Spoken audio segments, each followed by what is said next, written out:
The winter air in Chicago had a certain bite that morning. The streets along Michigan Avenue were alive with the hum of cars, the chatter of tourists, and the glittering reflections of high-end stores lined up like jewels.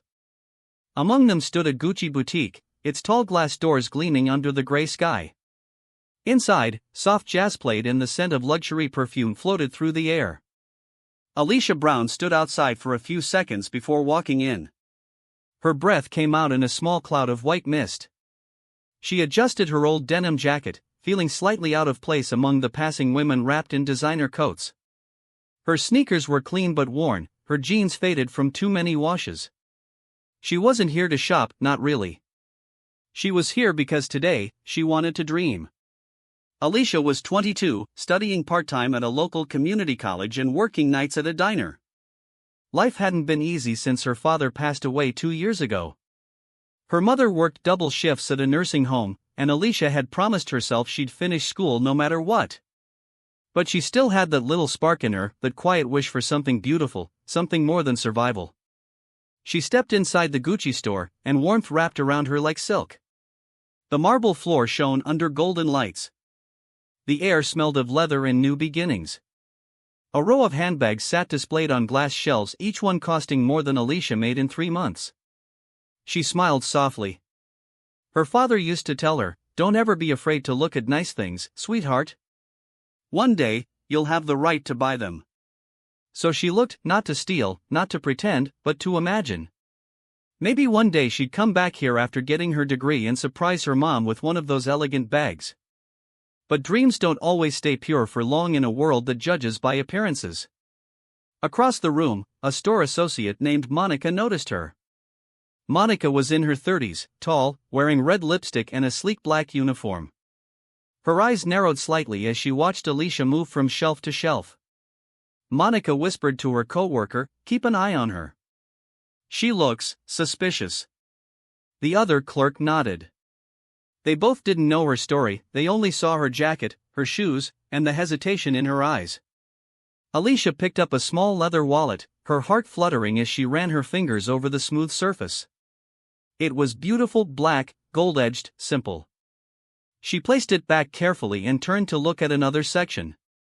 Then came the voice. "Ma'am," Monica said sharply, walking over. "Can I help you with something?" Alicia smiled politely. "I'm just looking, thank you." Monica crossed her arms. "Looking? Or planning to take something?" The words hit Alicia like a slap.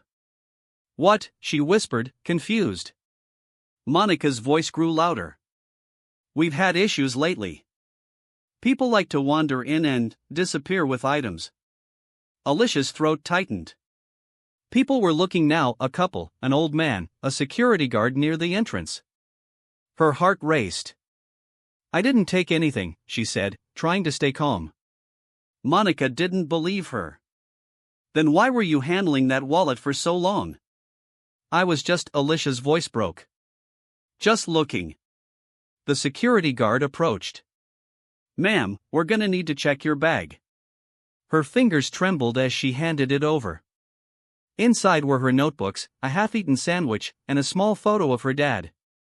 No wallet. No Gucci item. Nothing but her dignity slipping through her fingers. Still, the guard checked thoroughly, opening every zipper. When he found nothing, he didn't apologize. He just said, "You can go." But Monica wasn't done. "Wait," she snapped.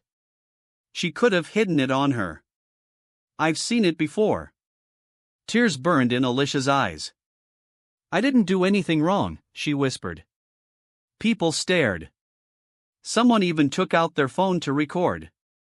The humiliation was unbearable, her cheeks flushed red, her lips trembled. She wanted to vanish. And that's when the store door opened, quietly, almost dramatically, and in walked Min Ji Lee. Min Ji Lee wasn't the kind of man who tried to draw attention.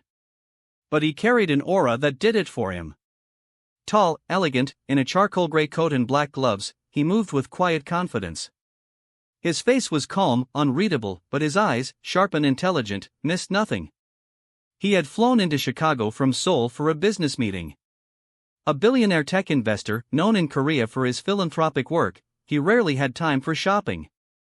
But his assistant had told him his niece wanted a specific handbag only sold in this store.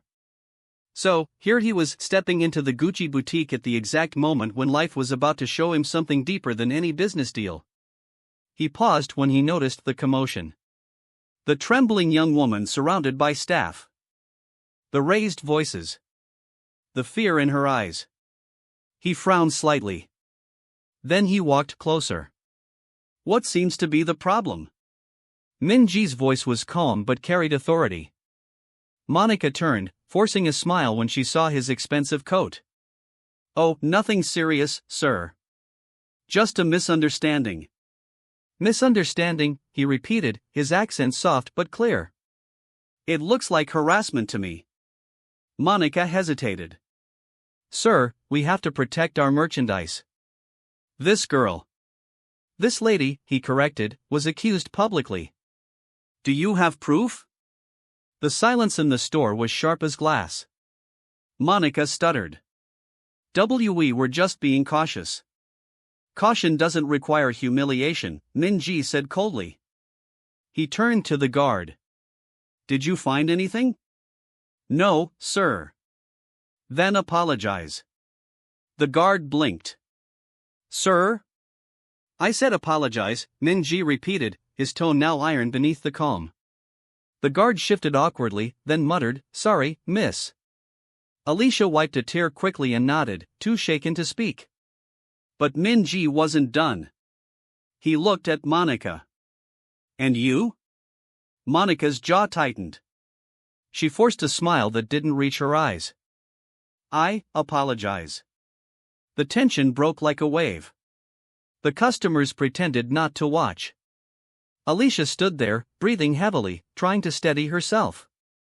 Min-ji glanced at her bag, the worn notebook peeking out. Something about that notebook, that faint handwriting on the corner that read Alicia Brown, tugged at his memory. He frowned slightly, but brushed it aside for now. Are you all right? He asked gently. Alicia hesitated. I think so. Thank you.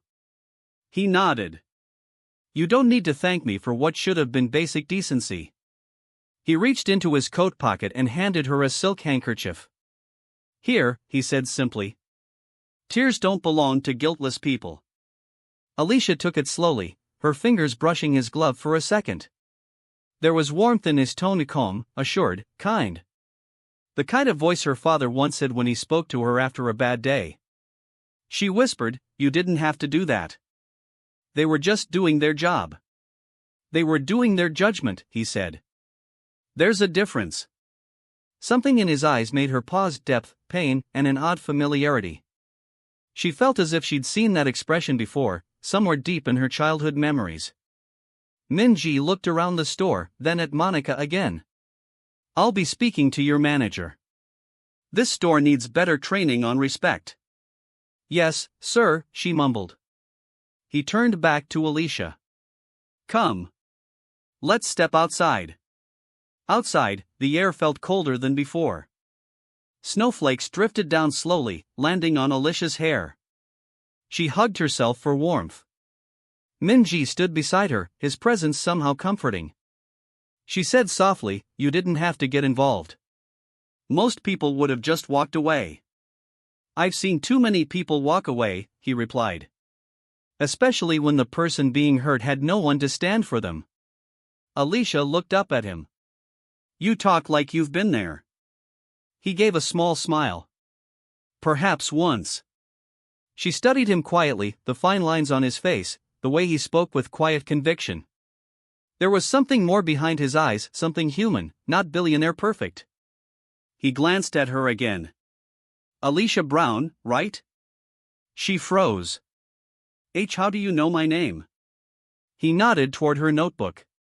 It was written there. Oh, she said, embarrassed. Right. He smiled faintly. You remind me of someone I knew long ago. Someone brave and stubborn. She gave a small laugh through the tension. I'd been called stubborn before. It's not a bad thing, he said. Sometimes stubbornness is just courage in disguise.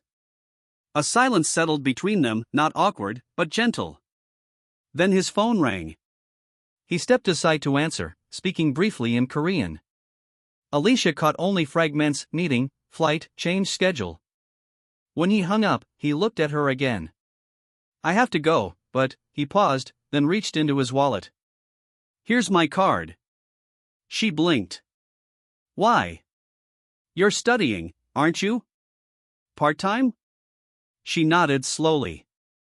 Yes. How did you? Your notebook, again. The notes looked like coursework. He smiled lightly. If you ever need help finding internship opportunities, contact my office. You have potential. Her eyes widened. You don't even know me. I know enough, he said. I saw how you handled injustice without losing your dignity. That's rare. She looked at the business card: Min-ji Lee, CEO, MJL Group, Seoul/Chicago office. Her heart skipped. A billionaire? She'd just been defended by one? Before she could respond, he gave a polite nod and turned to leave. Take care, Miss Brown. She watched him walk away, disappearing into the quiet snowfall. Alicia stood there for a long moment, holding the handkerchief in one hand, the card in the other. She whispered softly to herself, who are you, really? That night, Alicia sat on her small apartment bed, replaying the scene in her mind. The embarrassment. The stranger's kindness. The name Min-ji Lee. She Googled him on her phone and gasped. Images of him filled the screen: interviews, Forbes covers, charity galas. Billionaire. Philanthropist. Korean tech visionary. Her heart pounded. Why would someone like that help me? Then she noticed something strange. One old article mentioned a small charity project, the Lee Foundation, honoring the memory of my late friend, Marcus Brown. Her eyes froze on the name. Marcus Brown. Her father. Alicia's hand trembled as she held the phone. The realization hit her like lightning.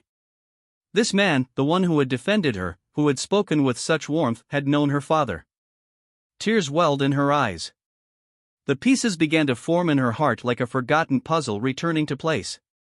Min-ji Lee wasn't just a stranger who stepped in. He was a man bound to her past, someone who had once made a promise to her father long ago. A promise he didn't even know he was beginning to keep. The next morning, Chicago woke under a soft gray sky. The snow from the night before had settled over the city like a quiet blanket. For most people, it was just another cold day, but for Alicia Brown, it felt like the beginning of something strange and uncertain. She sat at the small kitchen table of her apartment, her fingers tracing the edge of the business card that lay in front of her.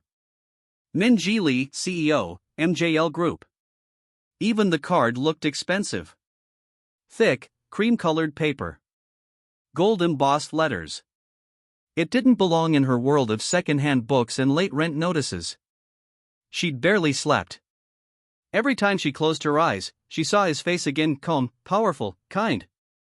And every time she thought about the article she'd read the night before, her heart twisted. The Lee Foundation honoring the memory of my late friend, Marcus Brown. Marcus Brown. Her father. Her chest tightened. Could it be true?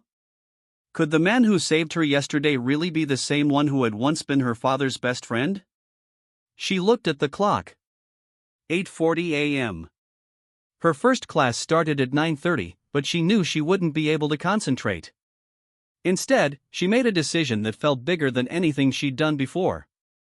She grabbed her jacket, tucked the business card into her bag, and whispered to herself. All right, Dad, maybe it's time I find out who he really is. Downtown Chicago sparkled with steel and glass as Alicia stepped off the bus near Wacker Drive. She'd looked up the address on the card: MJL Group headquarters, located inside one of the tallest towers overlooking the Chicago River. The building was breathtaking. Its glass walls reflected the morning sky, and people in suits moved in and out like a perfectly timed ballet. Alicia swallowed hard. She felt small in her old jacket, her hands cold from nervousness. You don't belong here, a voice in her head whispered. But another voice, one that sounded a lot like her father's, said, "You do.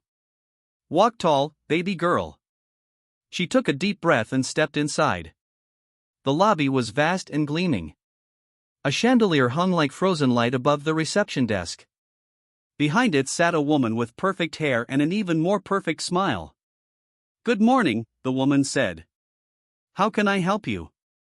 Alicia held out the card. I'd like to see Mr. Min Ji Lee." The receptionist's smile didn't fade, but her eyebrows rose slightly. "Do you have an appointment, ma'am?" "No," Alicia said honestly. "But he gave me his card yesterday. At the Gucci store." The woman blinked. "The Gucci store?" Alicia nodded quickly. "There was an incident. He helped me." The receptionist looked uncertain. "One moment, please." She picked up the phone and made a quiet call. Alicia stood there, trying not to fidget. Her heart pounded in her chest. After a minute, the woman looked up again, surprised. "Mr. Lee says to send you up." Alicia's eyes widened. "Really?" "Yes," the woman smiled now, a little softer. 32nd floor. His assistant will meet you." "Thank you," Alicia whispered, relief washing over her. As she stepped into the elevator, her reflection stared back at her from the mirrored walls.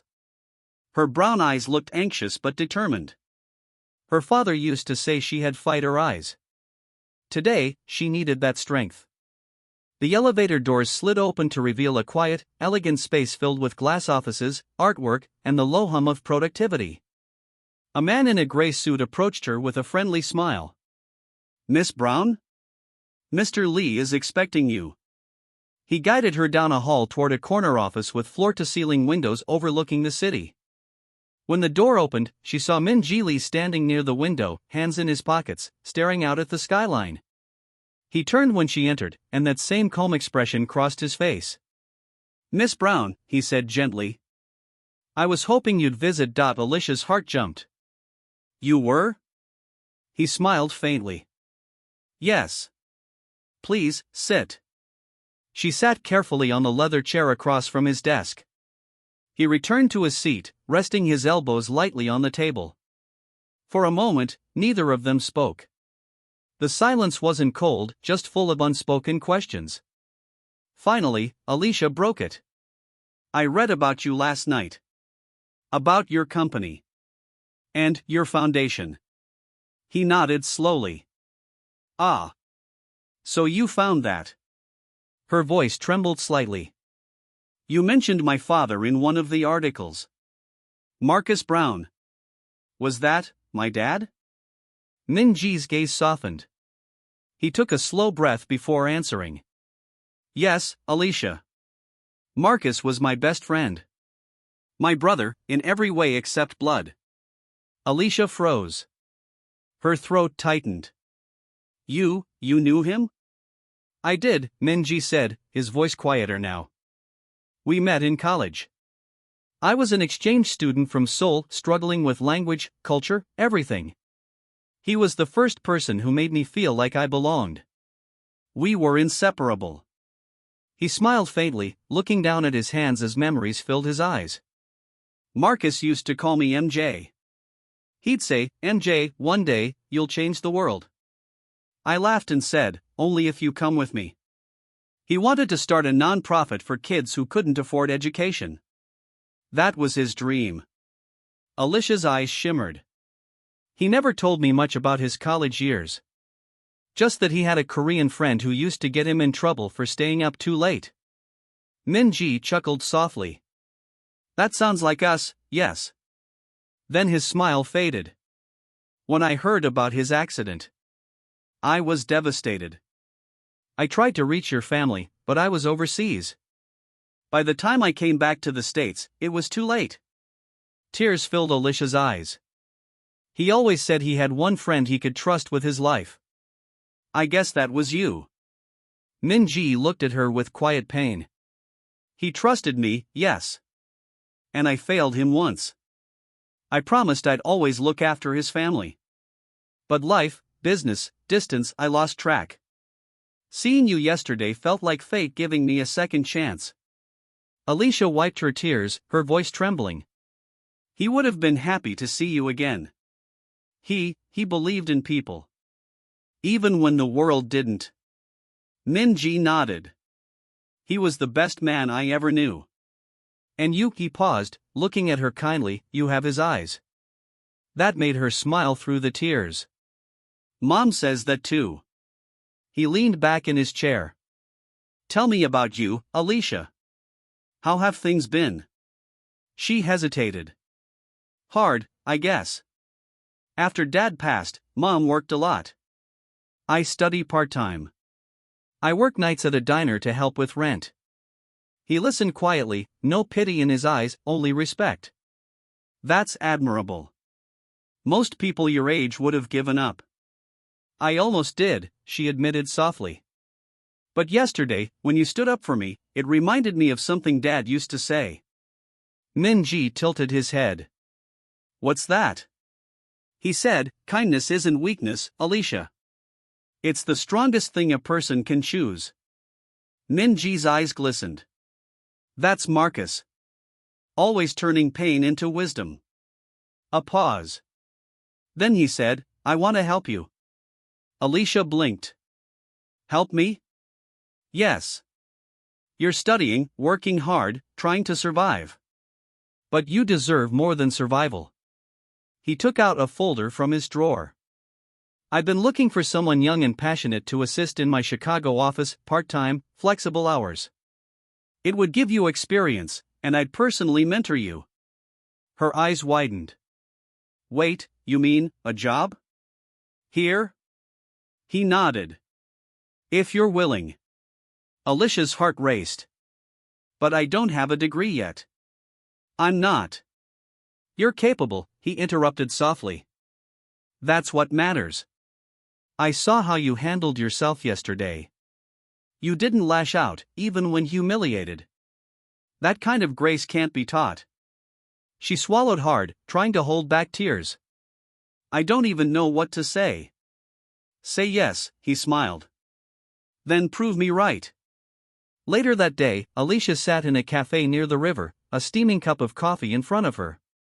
Her mind felt like a whirlwind. She had just accepted the offer. Tomorrow, she would start working at MJL Group as a junior assistant. Her phone buzzed, a text from an unknown number. Unknown, this is Minji. Don't be nervous tomorrow. Everyone there will know you're special. MJL. Alicia couldn't help but smile. She replied, Thank you, Mr. Lee. I'll do my best. Then, after a moment, she added, My dad would have been happy you kept your promise. The reply came quickly. Minji, he's the reason I still believe in kindness. She put down the phone, her heart warm in a way it hadn't been for years. For the first time since her father's death, she didn't feel alone. Minji sat alone in his penthouse, staring out at the snowy skyline.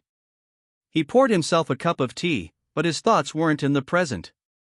They were far away, in a small college dorm where a younger version of himself and Marcus Brown had stayed up all night, talking about dreams. He remembered the laughter, the promises, the way Marcus had said, If anything ever happens to me, promise me you'll look after my little girl. And he had promised. Now, decades later, that promise had come back to find him in the form of a young woman standing in a Gucci store, fighting for her dignity. Minji closed his eyes and whispered. I won't fail her again, Marcus. Alicia arrived early at the MJL office.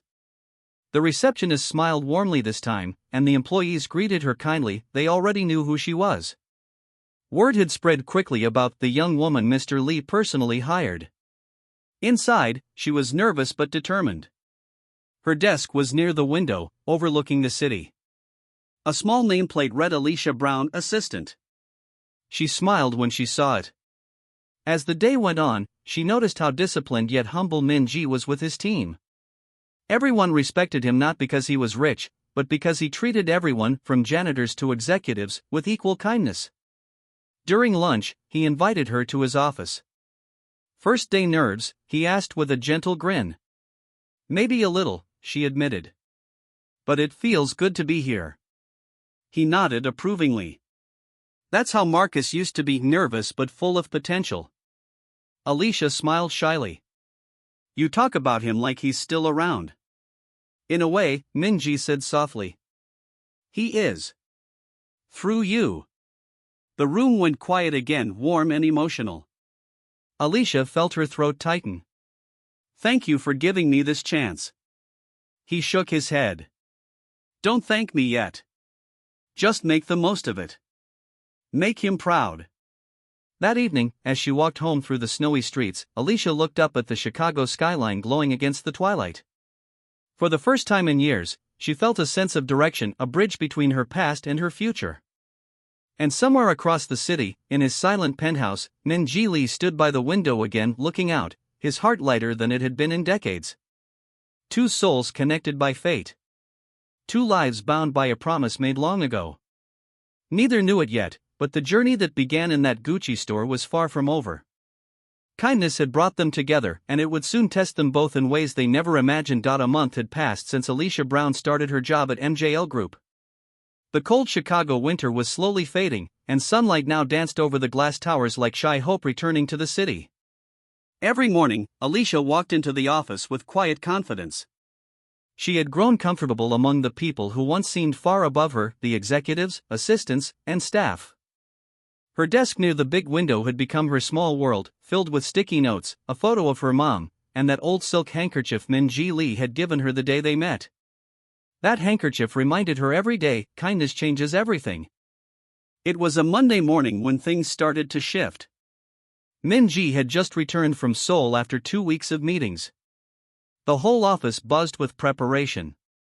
He was strict but fair, and his presence always brought a certain energy to the air.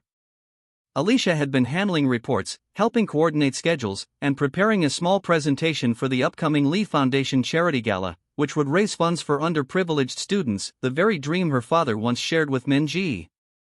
That morning, as she printed the final version of the guest list, her co-worker Daniel, a senior assistant, walked over.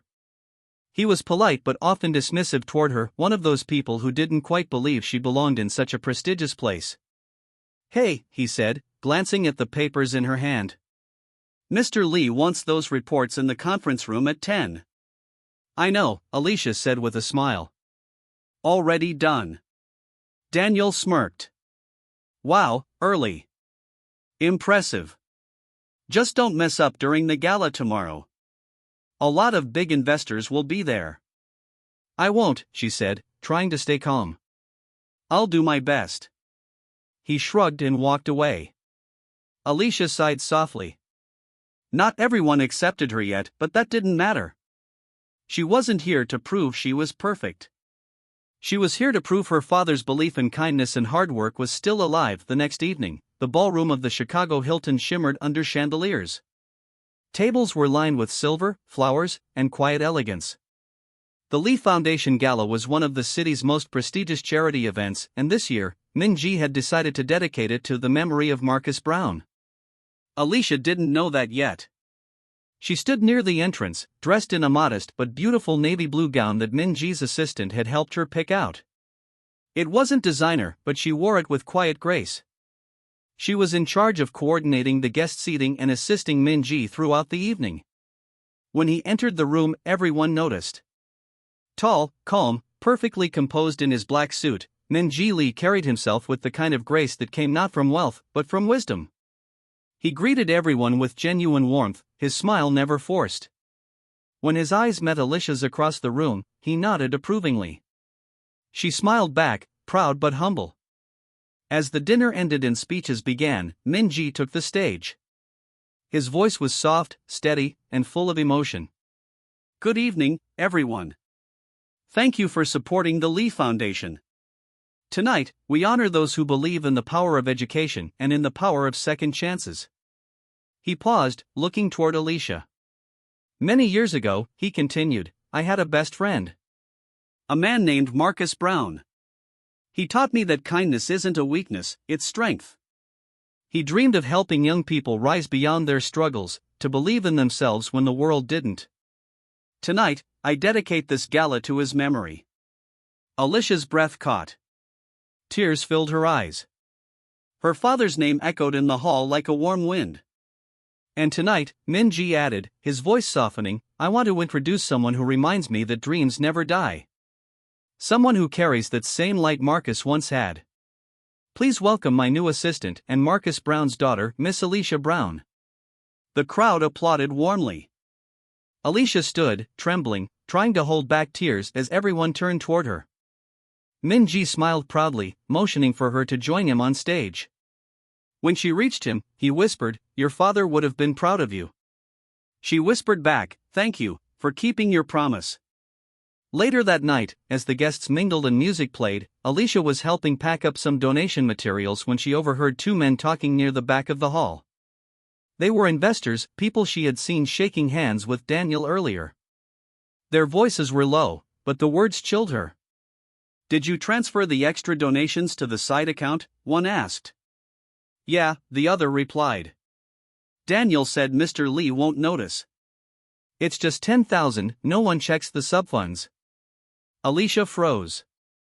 Her heart began to pound. Daniel?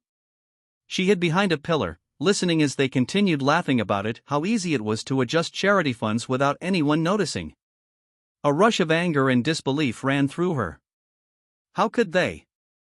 This was her father's dream, a foundation meant to help students, not fill someone's pockets.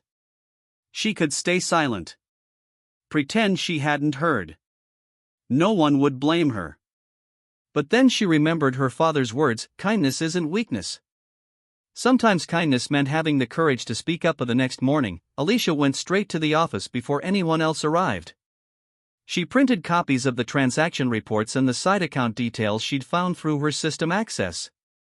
Her hands trembled as she placed them in a folder marked urgent. By 8:30 a.m., Min-ji walked in. He looked tired from the gala but smiled when he saw her. Early as always. Mr. Lee, she said softly, I need to show you something. He noticed her tone immediately and gestured for her to sit. She handed him the folder. As he flipped through the papers, his expression changed, calm turning into disbelief, then into quiet anger. Who found this? He asked. I did, Alicia said. Last night, I overheard them talking. He looked at her, not with doubt, but with respect. You're certain? Yes. And Daniel was involved. Min-ji exhaled slowly, closing the file. I trusted him. I'm sorry, she whispered. No, he said firmly. Don't apologize. You did the right thing. You protected what this foundation stands for. He stood and picked up the phone. Within an hour, an internal audit began. By noon, Daniel and the two investors were escorted out of the building for fraud and embezzlement. That evening, after the chaos had settled, Min-ji called Alicia into his office. When she walked in, he was standing by the window again, hands in his pockets, looking out at the glowing city. He turned slowly. You saved this company today. Alicia shook her head. No. I just did what my dad would have done. He smiled faintly. That's exactly why you saved it. A pause filled the room, gentle, full of shared understanding. Then he said quietly, do you know why I built this foundation, Alicia? She nodded. To help students like me. To honor my father. Yes. But there's more. He walked closer, his eyes distant with memory. Marcus once told me that the measure of a person's success isn't their wealth, it's how much good they leave behind. After he died, I lost that part of myself for a while. I got caught up in business, in numbers. But yesterday, watching you, I realized he was right. You reminded me why we started all this. Her eyes filled again. He'd be proud of you too. Min-ji's voice softened. Maybe. But now I have another promise to keep, to help you become everything he dreamed you'd be. He reached into his drawer and handed her an envelope. This is for your education. A full scholarship, courtesy of the Lee Foundation. You'll finish your degree without worry. Alicia gasped. I can't accept that. Yes, you can, he said gently. Because this isn't charity. It's fulfillment of a promise between two friends. Tears streamed down her cheeks. She covered her mouth, whispering, "Thank you, Mr. Lee." He smiled warmly. "You can call me MJ, like your father did." That made her laugh through her tears. "All right, MJ." A few weeks later, spring arrived. The air smelled of rain and renewal. Alicia decided to visit her father's grave for the first time in months. She brought flowers, white lilies, his favorite, and that silk handkerchief folded neatly in her hand. When she arrived, she wasn't alone. Minji was already there, standing quietly with his hands clasped, eyes lowered. Alicia smiled softly. "You beat me here." He chuckled. "Old habits. Your father was never late, either." They stood side by side in silence for a long while. Then Alicia knelt and placed the flowers down. "Hey, Dad," she whispered. "I met your best friend again. You were right about him." Minji's voice was low. "I kept my word, Marcus. I promised I'd watch over her." A soft wind blew across the cemetery, as if the world itself acknowledged that vow. Alicia turned to him. "You know, I used to think the world was unfair. But now I see it's not always cruel. Sometimes it gives you back what it took away, in a different form." Minji looked at her, his eyes gentle. "Yes.